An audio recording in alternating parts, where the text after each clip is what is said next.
Olá! Nesse vídeo nós vamos fazer juntos um exercício em D3, criar uma visualização do zero, utilizando as tecnologias que a gente está usando nesse curso, D3 e Notebooks Observable. O objetivo principal não é ensinar os conceitos de D3, é muito mais mostrá-los em uma situação de prática e comentar algumas dicas de entendimento e de ferramenta que podem ser úteis para você. Eu vou presumir que você já está familiarizado ou familiarizada com esses 5 notebooks que já foram publicados, dando uma introdução à tecnologia e ao ambiente que a gente está usando para desenvolvimento de visualizações. O assunto da visualização que a gente vai criar juntos é clima, e particularmente o clima na cidade onde eu moro, que sou eu que estou criando a visualização, clima em Campina Grande. Tá? Eu criei no passado um conjunto de dados para investigar isso, para investigar o calor e o frio que faz em Campina Grande, na Paraíba. Esse conjunto de dados tem essa cara aqui, quando é visto no arquivo CSV, tá? E ele tem, cada observação é o clima de uma semana em uma cidade. Aqui está Campina Grande, mas vocês vão ver que também nos dados tem João Pessoa, porque eu sou de João Pessoa e existe essa discussão sobre onde é que é mais quente, onde é que é mais frio. Essa era a minha motivação original quando eu criei os dados. Eu baixei os dados do INMET, Instituto Nacional de Meteorologia, e aí cada item dos dados ele tem os seguintes atributos, em qual cidade a semana que está sendo medida aconteceu, qual é a semana, ou seja, qual é o início, a data de início da semana, data e hora de início da semana, qual foi a temperatura média naquela semana, a temperatura máxima, ou seja, o maior calor que a gente passou nessa semana, a temperatura mínima e quanto choveu, quantos mililitros caiu de chuva nessa semana.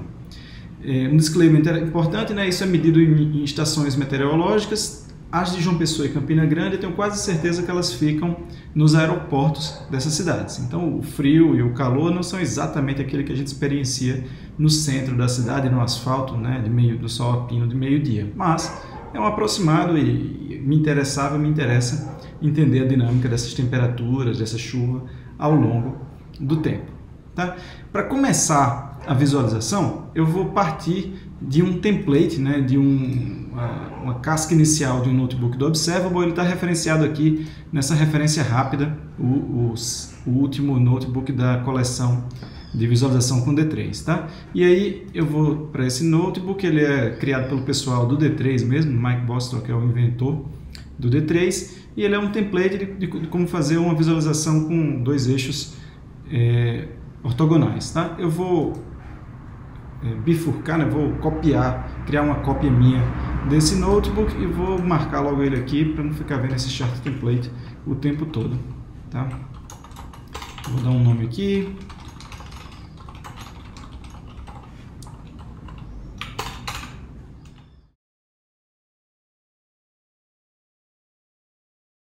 Todo mundo acha que a cidade onde mora é a cidade mais quente e mais fria do mundo. Eu estou interessado em ver como é isso para Campina Grande. E aí, a primeira coisa que eu tenho que fazer é obter esses dados, tá de posse dos dados aqui no notebook. Eu vou começar criando uma célula para isso. Algumas células já estão definidas aqui, essa que desenha os 2 eixos aqui, e algumas células para definir as escalas necessárias para desenhar esses 2 eixos, uma escala horizontal e uma escala vertical. Em ambos os casos aqui, o template usa escalas lineares. Bom, eu vou começar logo aqui abaixo do chart, na verdade, carregando os dados. Tá? Eu vou acessar os dados, d3.csv. Eu mostrei aqui que os dados estão disponíveis na web, então eu vou acessá-los direto via HTTP. Você pode baixar e usar um anexo no notebook também. Se eu executo essa célula, rapidamente ele cria aqui para mim um array de objetos, cada objeto descrevendo um item dos meus dados ou uma linha no CSV original. Isso aqui tem uma limitação importante, com a qual a gente não quer conviver, que aqui, por padrão, o JavaScript carrega tudo como sendo strings, tudo como sendo palavras. Nós temos aqui datas e números e a gente quer separar essas coisas, reconhecer o tipo dessas coisas para poder fazer as operações necessárias com os dados de diferentes tipos. Tem uma forma atalho em D3 para lidar com isso, quer dizer que a gente quer que ele reconheça automaticamente os tipos das colunas ao criar um dado nesse D3.csv. Tá? Essa é uma primeira coisa. eu agora tenho números, dá para ver, né? Eles não estão mais entre aspas, e não dá para saber que é uma data, mas isso aqui é uma data também. Quando não está entre aspas, já quer dizer que não é uma string, e nesse caso aqui eu sei que isso é uma data em JavaScript. Bom, o próximo passo aqui é que eu tenho 2.000 e tantos itens, 2.000 e tantas linhas, e eu já mostrei a vocês lá nos dados anteriormente que eu tenho dados de Campina Grande e João Pessoa. Eu não estou realmente interessado nos dois, eu vou filtrar os dados para olhar apenas Campina Grande nesse momento. Se você quiser depois olhar João Pessoa ou outra cidade, você fica à vontade. Eu vou linkar aí como é que se produz esse dado depois no vídeo também, tá? E aí, bom, uma coisa que eu preciso fazer é filtrar. Arrays, eles têm a possibilidade de serem filtrados em JavaScript. Então, posso dizer aqui, por exemplo, posso criar uma variável D, qualquer aqui, e vou criar outro aqui, arquivo dado bruto, tá? E isso aqui quer dizer a mesma coisa, né, do que eu tinha antes. Criei um bloco de código aqui que retorna um valor. Toda célula em Observable tem que criar no máximo um valor que será conhecido pelas demais células. Agora o que eu quero fazer é filtrar esses dados aqui para que eles tenham apenas os dados de Campina Grande, né? Eu posso dizer aqui que eu criei agora uma outra variável.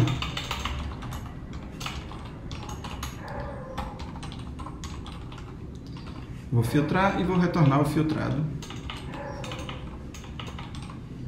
E aí, o filtro, eu tenho que passar uma função que filtra. Essa função vai filtrar se a data, no caso se chama semana, se a cidade, né, for Campina Grande.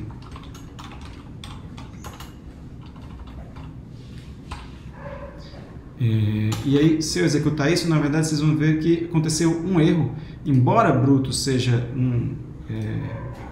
vá se tornar um array de dados, por causa da natureza assíncrona como JavaScript funciona de maneira geral, o que acontece é que quando a gente executa essa linha de código aqui, os dados ainda não foram carregados. D3.csv não bloqueia a menos que eu diga ao JavaScript que eu quero bloquear, que eu quero esperar que os dados sejam carregados para depois executar. Isso aqui só é relevante mesmo se você estiver acessando dados de alguma outra fonte, seja via HTTP ou acessando um arquivo via HTTP, uma API REST, alguma coisa desse tipo.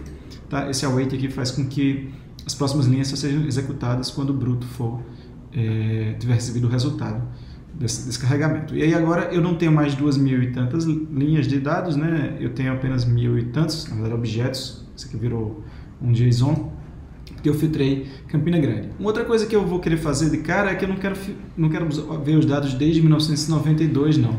Tá? Esses dados eles vão mais ou menos de 92 até 2019.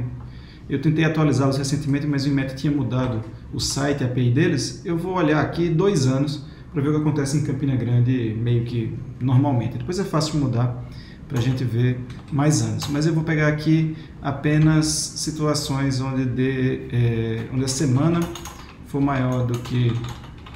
Aí o jeito mais cômodo que eu conheço em JavaScript de lidar com datas é fazendo isso aqui, criando um objeto date 2017 0101, reduzir aqui para 112 semanas, começando em 2017. Né? Eu também vou pegar inclusive isso aqui, né?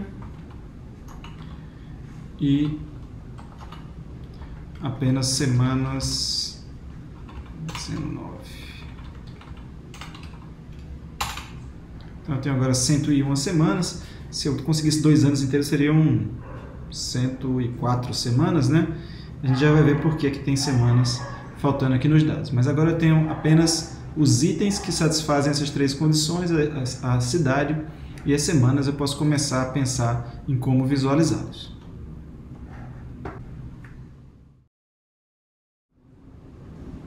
E aí, minha sugestão, o meu jeito de trabalhar é sempre começar com uma visualização simples com pontos e depois sofisticando ela. Mesmo que sua marca final não seja pontos, eu acho muito mais fácil entender o processo e ver onde é que alguma coisa pode estar dando errado, começando com pontos e depois mudando a marca. Eu vou usar essa forma aqui, vou pegar os dados, vou movê-los lá mais para o fundo, para o fim da visualização. Vou diminuir um pouquinho também nossa visualização, que a gente não vai precisar dessa altura toda, tá? E vou voltar. Está aqui nossa visualização com 300 pixels de altura e fazendo aqui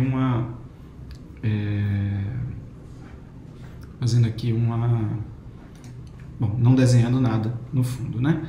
E aí eu vou começar essa visualização, então, fazendo o seguinte, desenhando pontos todos mais ou menos iguais aqui, para que eu saiba que as coisas estão funcionando, tá? E aí é uma forma simples de desenhar esses pontos. Eu vou selecionar tudo que for círculo, né? Essa seleção não vai ter nada inicialmente, aí eu vou ligar os meus dados a essa seleção com um data join, né, de círculos, e aí eu vou desenhar os seguintes círculos. Eles vão ter, os círculos eles têm ao menos as propriedades, né? CX aqui eu vou desenhar, sei lá, no meio, vou desenhar no 100 aqui, CY, vou desenhar no 100 também, e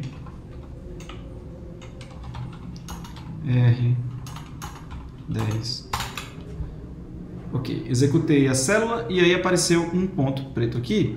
Isso é legal para a gente poder ver juntos aqui, pelo menos como é que eu faço para saber o que está acontecendo e se as coisas estão funcionando de acordo com o que eu espero. Se eu tenho aqui, cadê meus dados? Se eu tenho aqui nos dados 101 elementos, 101 itens, eu tenho que ter 101 pontos desenhados agora na minha visualização. Se eu inspecionar, né, o elemento como eu fiz aquela vez, eu provavelmente inspecionei, eu consegui inspecionar aqui, ó, o círculo que estava no topo dessa lista de uns bons tantos círculos aqui, né, todos com CX e CY idênticos como a gente definiu e o raio de tamanho 10. Esse é um bom jeito de começar, eu acho, né, vendo aqui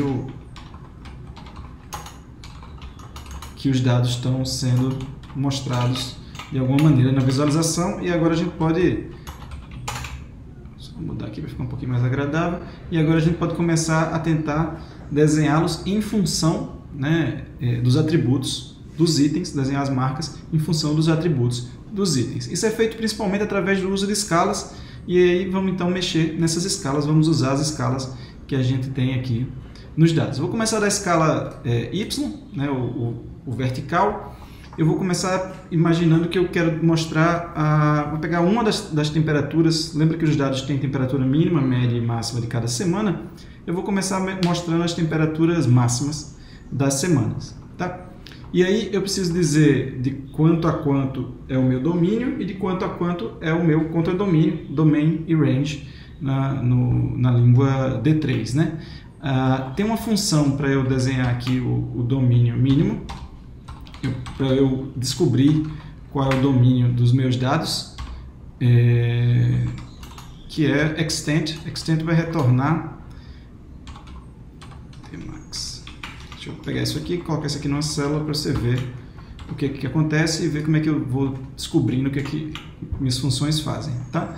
Então, se eu executo aqui D3 .extent nos dados, dizendo que a forma de acessar o valor cuja amplitude será medida em cada elemento dos meus dados, do array de dados, usando essa função aqui que recebe um elemento do dado e olha o Tmax, a temperatura máxima daquela semana nos dados. Então, as temperaturas máximas em Campina Grande nos 2 anos que nós selecionamos ficaram na faixa de valores entre 25 e 33 graus centígrados. É isso que está ali embaixo, eu não preciso deixar essa célula aqui, tá?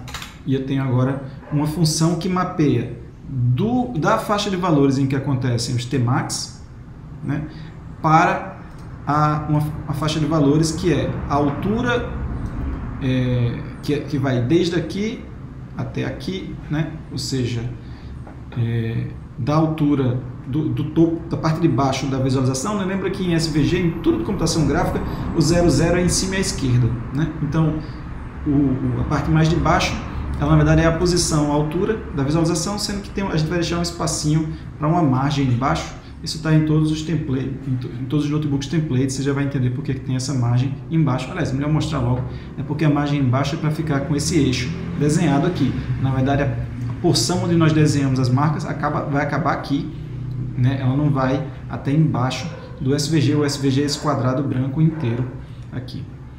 Bom, então eu tenho agora uma forma de desenhar, de escolher o Y, de escolher a posição vertical dos meus pontos. Eu posso usá-la aqui, dizer que a posição vertical de cada ponto não será dada mais por uma constante, que era o 100, será dada pelo resultado de aplicar essa função aqui em todos os meus dados, em cada elemento dos meus dados, que é o que eu deito, né? Aqui eu vou usar Tmax, isso. E aí eu tenho esse monte de pontos desenhados aqui. Está meio feio. Se quiser saber onde é que tem mais ponto, onde é que tem menos ponto, tem um atributo dos círculos, né? Quase todo SVG, que se chama Opacity. Aqui 0.665. E você vê onde é que tem pontos sobrepostos, pontos menos sobrepostos, né? Posso mostrar aqui de outras maneiras. Bom, espalhamos os pontos estão sendo desenhados agora de acordo com a temperatura máxima daquela semana. Você está vendo aqui que tem um ponto, né, teve um ponto que atingiu essa temperatura aqui de 25 graus, teve algum ponto aqui de 34, quase 34 graus também, a gente tinha visto essa amplitude já ali embaixo. Vamos espalhar os pontos agora, colocar os pontos na posição horizontal correta agora. Para isso eu preciso definir uma escala horizontal e usar essa escala horizontal. A escala que está definida padrão é a escala linear, né, que vai receber um número e vai retornar uma posição num eixo contínuo.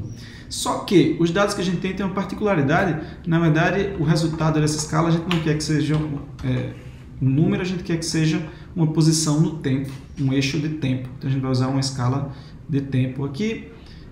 Essa escala também vai, né, ter uma faixa de valores determinada pelos nossos dados, pelo mínimo e máximo dos nossos dados, só que agora pelo mínimo e máximo da semana nos nossos dados. Tá? Bom, já mudou para tempo aqui, né? O tempo está correto, está começando. Esse pedaço aqui é 2017, esse pedaço aqui é 2018. Falta usar, determinar a posição dos pontos de acordo com essa escala, né? Vou usar aqui semana. E agora a gente tem rapidamente uma visão do calor em Campina Grande ao longo do tempo, ao longo das semanas. Essa é uma visão inicial para ver como é que os dados estão aparecendo na visualização até agora. Ok, um truquezinho que eu queria mostrar primeiro é que eu acho ruim quando a escala não acaba num número simples. O pessoal do D3 também acha ruim e criou aqui nas escalas a possibilidade que a gente diga que a gente quer que nossa escala seja legal, que ela acabe sempre em um valor, para a gente ver aqui o 34 e saber que todo mundo está abaixo do 34, por exemplo. Mas agora vamos fazer uma mudança um pouco mais radical e mais interessante na visualização. Ao invés de mostrar só o calor, a maior temperatura em Campina Grande, eu vou querer mostrar a faixa de valores, a amplitude térmica em cada semana em Campina. Eu vou querer mostrar a temperatura máxima e a temperatura mínima, e eu acho que eu vou querer mostrar isso como um retângulo, tá? Ou uma barra que demonstra a faixa de valor em cada semana. Então vou começar mudando aqui a marca da gente para um retângulo. Como eu falei, eu sempre começo com círculos porque eu acho mais fácil, sempre que é possível, desenhar o círculo. E aí eu vou desenhar aqui o X e o retângulo. Ele funciona um pouco diferente, né? Ele tem um X e um Y, que vai ser o início em cima e à esquerda do retângulo, é importante dizer isso. E ele vai ter uma largura e ele vai ter uma altura. Que eu vou configurar inicialmente como sendo 5. Então os retângulos aí, se eu estiver estranhando, parecendo que são pontos, mas eles não são pontos não. eles são retângulos. Só que, né, o topo do retângulo está sendo dado pela temperatura de fato que aconteceu naquela semana, e a parte de baixo do retângulo, né, quando eu vou aumentando a altura aqui, vê como o retângulo ele vai crescendo para baixo, né? Ele não está subindo, ele está descendo. As alturas funcionam de cima para baixo. Também em SVG, eu achei essa uma das partes mais confusas quando você começa a lidar com isso. Tem sempre que lembrar que isso só acontece em SVG, em outras bibliotecas não é de cima para baixo, as coisas são de baixo para cima, que são mais naturais para a gente. Mas ok, tendo esse entendimento agora, a gente pode definir essa altura da barra em função dos dados que a gente tem, usando a mesma escala, né?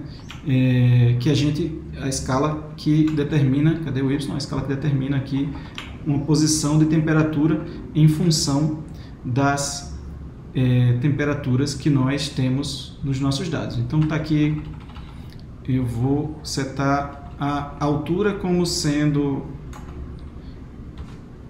a altura da menor temperatura, do mínimo daquela semana, menos a altura do máximo daquela semana. E aí faltou dizer que isso aqui é uma função. E agora a gente setou e as temperaturas estão descendo, só que elas estão indo para baixo, né, do meu eixo aqui. Eu vou mudar então o domínio do meu eixo. O meu eixo estava indo só de 25, né? Ele só existia para valores de 25 até 34. Eu preciso mudar isso. Eu vou manter ainda ele como tendo o máximo em 34, mas eu vou botar o mínimo aqui, por exemplo, em 12 graus, para ver se isso resolve, se isso muda, corrige a visualização. Bom, corrigiu, já melhorou, né? Agora está todo mundo dentro. O que estava acontecendo é que a menor temperatura era mais baixa do que a menor máxima que aconteceu nos dados. Agora eu tenho uma faixa de valores, eu tenho uma barrinha para cada uma das semanas de Campina Grande. A marca agora é uma barra, a altura, né, o início e o fim da barra são dados pela temperatura mínima e máxima da semana, naquela temperatura mínima e máxima daquela semana, e a posição da barra na horizontal é dada pela data de início da semana em questão. Tá? Tem uma coisa que não está sendo, que está aqui no número mágico ainda, que é a largura dessa barra. Isso não está muito legal, eu queria mudar isso, né, porque se eu tivesse mais dias ou menos dias, isso ia ficar esquisito, isso podia ficar com barras superpostas assim, ou com barras muito magrinhas. Desse jeito eu queria usar o espaço que eu tenho de um jeito mais inteligente, sem ter um número mágico aqui, e para isso eu preciso saber qual é a largura de uma barra de uma semana, né? Para saber qual é a largura de uma barra de uma semana, eu posso usar aqui a própria escala. Cadê? Aqui é a escala que me diz posições. Se eu pedir para ela, por exemplo, qual é a posição de janeiro aqui, vou pegar o meio do ano para você ver como é que isso aqui funciona. Faltou botar as aspas. Está dizendo aqui que se eu quisesse desenhar, né, o início de junho de 2019, eu deveria desenhar no pixel 1111 aqui da visualização, tá? E aí, se eu quiser ver qual é a largura de uma barra, largura de uma semana, eu posso dizer que aqui vai ser o dia 8 menos o dia 1. A largura de uma barra, na verdade, é 8 pixels e meio. A largura de uma barra de uma semana, né? Eu vou separar isso aqui como sendo week width, tá? E eu tenho aqui esse valor. Agora eu posso usar esse valor aqui em cima para não deixar esse 5 aqui feio e mágico. Tem um problema porque eu estou ainda usando 100% da largura da barra, e aí as barras ficam se tocando lado a lado. Isso pode ser um efeito que você goste, pode ser um efeito que você não queira, e aí você pode diminuir a barra sem usar uma quantidade de pixels fixa também, né? Por exemplo, multiplicando ele por 95,95, eu vou usar 95% do espaço que eu tinha, ou 90% do espaço que eu tinha, e dando mais padding entre as barras, como você preferir para o seu design. Eu vou deixar em 95 aqui, eu gostei do efeito. Legal, já dá para ver algumas coisas dá para ver a sazonalidade, né? Como aqui, ó, em julho eu tenho um vale nas temperaturas mínimas e máximas de Campina Grande, depois quando vai para novembro e dezembro aqui, janeiro, eu tenho um pico de temperatura, no ano seguinte acontece a mesma coisa e a temperatura sobe de novo ali por volta de outubro, parece que em 2018 ela subiu um pouco antes. Tem um outro fenômeno que eu acho interessante perceber que as marcas permitem, talvez pontos não permitissem, então facilmente, é que a amplitude de temperatura na época mais fria do ano é menor do que na época mais quente do ano, né? Na época mais quente do ano as barras são maiores, quando as barras estão mais altas elas também são maiores. Eu queria talvez usar mais essas barras aqui um pouco, determinando a cor delas de acordo com a temperatura que aconteceu nessa semana. Tem uma temperatura que a gente não está mostrando aqui ainda, que é a temperatura média. A gente está mostrando o mínimo e o máximo, mas não está mostrando a temperatura média. A gente pode criar uma escala a mais para mostrar isso. Uma escala, vou chamar aqui de fill, que vai ser d3.scale. Vou criar uma escala linear. No futuro a gente vai ver como criar escalas de outros tipos aqui para cores, mas por enquanto funciona muito bem criar uma escala linear em cima da temperatura. Opa! d3.extend dados da temperatura média, eu ia dizendo, e range. Aí o range pode ser, a gente já sabe, ele pode ser dado por valores numéricos ou por nomes de cores também. Isso funciona bem. Turquoise. Vou botar um azul aqui e vou botar um vermelho bonitinho também aqui. Isso me dá uma escala. Agora que se eu aplico ela a uma temperatura, sei lá, 29 graus, ela me diz qual é a cor que corresponde a 29 graus, 22 graus e assim por diante, para que eu possa usar essa cor na minha visualização. Vamos direto fazer isso aqui. Eu quero determinar o atributo preenchimento, né, de acordo com essa escala. Eu vou dizer que vai ser desenhado em função dos dados, então aplicando a função fill no tmédia de cada dados. Isso vai nos mostrar um pouco aqui, um pouco melhor as temperaturas, as semanas de temperatura média mais alta e mais baixa nos dados, né? Você vê que agora está aparente que existe uma diferença nas barras mesmo no tempo mais quente. Em Campina Grande eu tenho uma oscilação de temperaturas médias semana a semana, elas não são tão semelhantes. Tem uma outra coisa que você pode fazer, que é pensar em ter mais do que 2 pontos aqui na nossa escala de cores. Por exemplo, eu podia ter um meio termo, né? Podia delimitar meu domínio não com 2 valores, que é o resultado do extent, você lembra, mas com 3 valores. Vou pegar aqui o mínimo,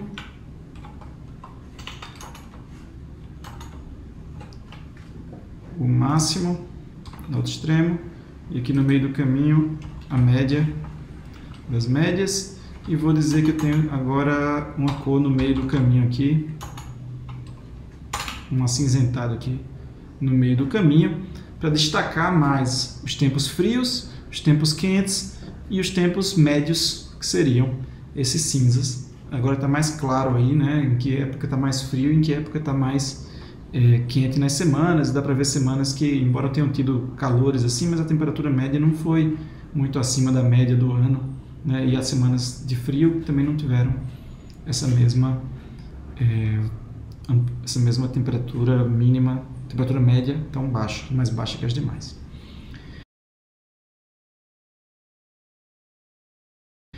Ok, isso dá uma noção de como usar, eu acho, diferentes escalas e um tipo de marca um pouco menos comum para uma visualização um pouco diferente, com mostrando essa faixa de temperaturas de Campina Grande ao longo do tempo. Eu quero fazer mais uma coisa, usar uma outra variável que eu tenho nos dados aqui, que é a chuva em cada semana de Campina, para mostrar também aqui as semanas de mais chuva e menos chuva em Campina. Eu vou fazer isso colocando aqui nos meus dados, colocando aqui na minha visualização. Eu vou sobrepor pontos aqui nesse eixo. Todos vão ficar no mesmo lugar do eixo horizontal, quase que fora da visualização, e eu vou usar o tamanho do ponto para dizer o tamanho do círculo, para dizer quanta chuva eu tenho naquela semana. Tá? Vai ter um ponto para cada chuva. Select all. Os pontos eles são na verdade círculos, né? Vamos voltar de novo aqui para círculos. Eu vou ligar esses círculos aos dados. Mesma coisa que eu fiz ali em cima, mesma lógica que eu fiz ali em cima. O join para que ele desenhe os círculos que não existirem ainda nos dados. E agora os meus círculos eles vão ter de novo CX. Vamos colocar aqui todo mundo no 0. CY. Vou colocar no 100 aqui. Para ter certeza que ele vai aparecer. CY. 100 também. E tem que ter um raio também. R10. Então aqui meus 101 pontos de novo. Bom, eu já sei que cada ponto vai estar colocado em uma semana, então eu já consigo distribuí-los no eixo horizontal usando as escalas que eu já tenho. Essa é uma coisa legal de ter uma escala, eu posso sobrepor marcas usando essa mesma escala aqui, a função escala, né? Do mesmo jeito que está lá em cima, agora cada ponto está em uma semana que tem dados. Aliás, esses banguelinhas aqui, né, no gráfico são semanas faltando, semanas onde a estação meteorológica não estava funcionando. Bom, o CX eu falei que eu quero deixá-lo todo, quero deixar todo mundo lá no 0 aqui da visualização, então eu vou dizer que isso aqui será fixo, será o valor de Y para 12, todo mundo está lá embaixo, calma que a gente já vai deixar isso aqui menos horroroso, vamos, aliás, melhorar um pouquinho já aqui, vamos colocar aqui um fio de um azul que lembre chuva aqui, tá melhor? Tá não, vou deixar o mesmo ali, sendo que também ainda tá feio, né? TR opacity.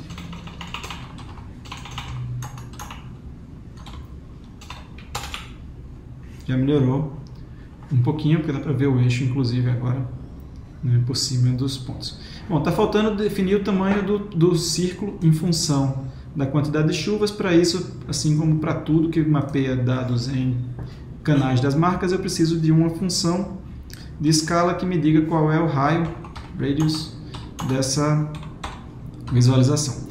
Tem uma pegadinha aqui, saber o raio em função da área que a gente quer para o ponto, e a área é uma coisa que as pessoas percebem mais, porque a gente olha para um ponto, tipicamente a gente lê a área do ponto, o tamanho é a área. A área, o raio, ela é uma função, ela é a raiz quadrada da área, né? Eu estava procurando aqui como dizer o contrário de função quadrática. E aí domain vai ser, vou usar o extent aqui para pegar a faixa de valores que eu tenho nos meus dados para a chuva, e o range vai ser de 0 até, bom, qual vai ser um tamanho bom de ponto, não sei, vou chutar aqui um 40, por exemplo. Então, se eu disser agora aqui que eu tenho um raio de uma semana que choveu, uma semana que choveu 0, ele vai me dar tamanho 0, numa semana que tem chovido 100 mililitros, ele vai me dar tamanho 41. Vamos aqui deletar isso aqui, que é só para entender o que está acontecendo, e vamos passar a usar o raio aqui também. Já deve estar repetitivo para você, o que é ótimo, quer dizer que você está aprendendo isso aqui. V3.chuva. E aí você pode querer regular o tamanho dos seus pontos, talvez pensar em uma escolha de cores talvez menos chocante, não sei, para que você possa harmonizar talvez um pouquinho aqui as 3 cores. Mas o interessante é que dá para ver agora quais são as épocas mais chuvosas desses 2 anos em Campina Grande, né? Eu tenho uma chuva aqui que acontece principalmente em abril e em julho, e no ano seguinte choveu em janeiro, né? No ano seguinte, que não tinha chovido muito, em 2017 e 2018 choveu, e choveu de novo ali por abril. Julho choveu muito menos. O São João de 2017 foi mais prejudicado pela chuva, aparentemente, do que o São João de 2018. Essa é uma coisa importante que essa visualização, de repente, já me mostrou para aprender sobre Campina Grande.